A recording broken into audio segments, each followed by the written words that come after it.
Hey, what's going on, guys? The Horror Man back with the next review of the Terror in the Isles challenge. This time, Jason and I watched The Food of the Gods.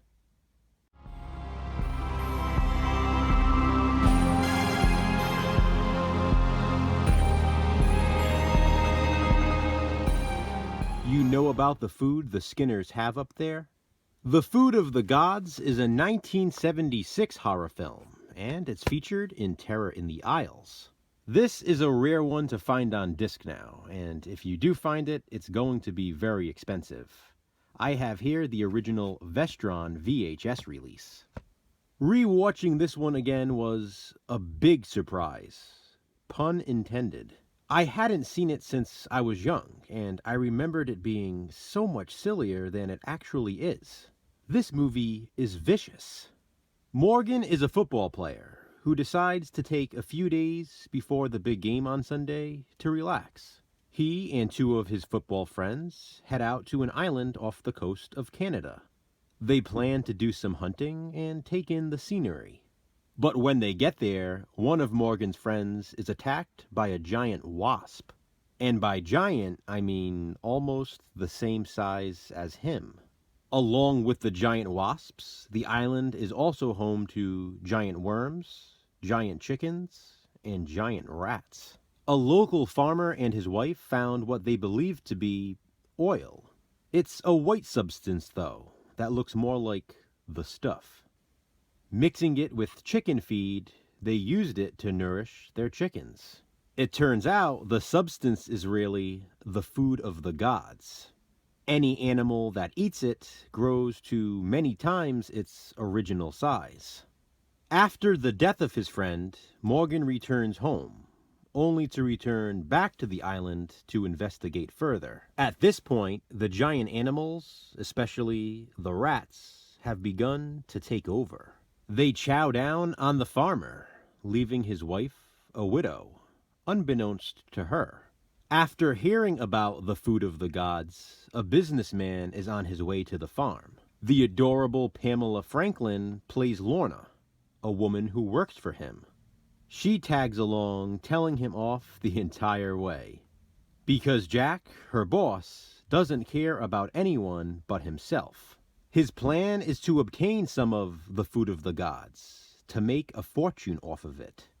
On the way to the farm, Jack and Lorna pass a stranded couple in their camper, Thomas and his pregnant girlfriend Rita.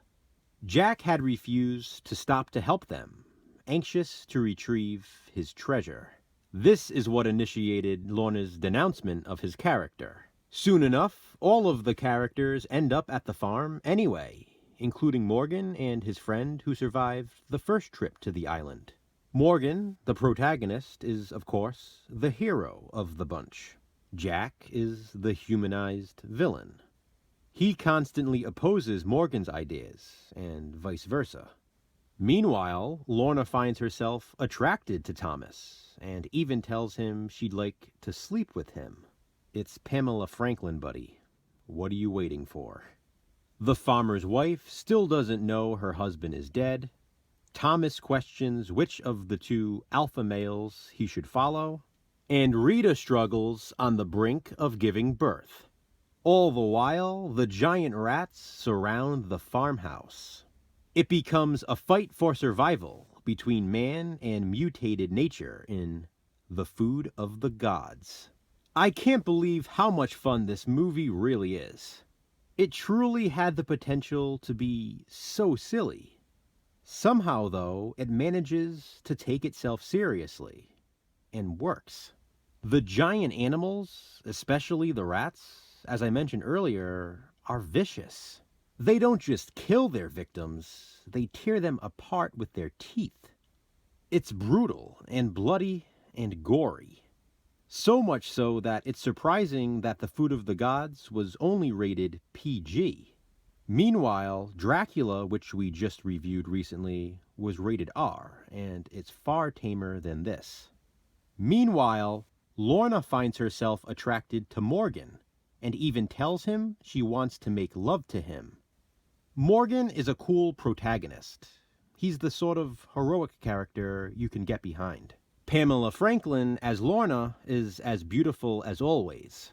The Canadian island location is a really nice setting, and the animal effects are fantastic.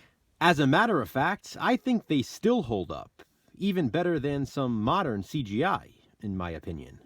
The effects are slightly wonky in spots, but it just adds to the entertainment value. For the most part, though, they do look really good. The ending of The Food of the Gods is just simply spectacular. It couldn't have ended any better.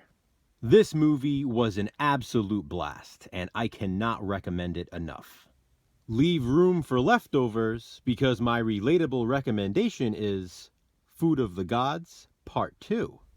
This sequel takes us to a university laboratory where infected animals are released on campus. And this one is not just another rehash of Man vs. Beast either. We also get to see the results of humans infected with the growth hormone. Jason told me I had to check this one out because he had a lot of fun with it, but I did not own it. So I specifically bought this VHS because of that. Well, I watched it and he was right. Food of the Gods Part 2 is a blast. Have you seen The Food of the Gods? If so, what do you think of it? Comment below and let me know. And please be sure to check out Jason's review. You know about the reviews we have coming up here? Check back soon to see what's next in the Terror in the Isles Challenge. Until then, thanks for watching, guys. Hit that thumbs up and be kind, subscribe.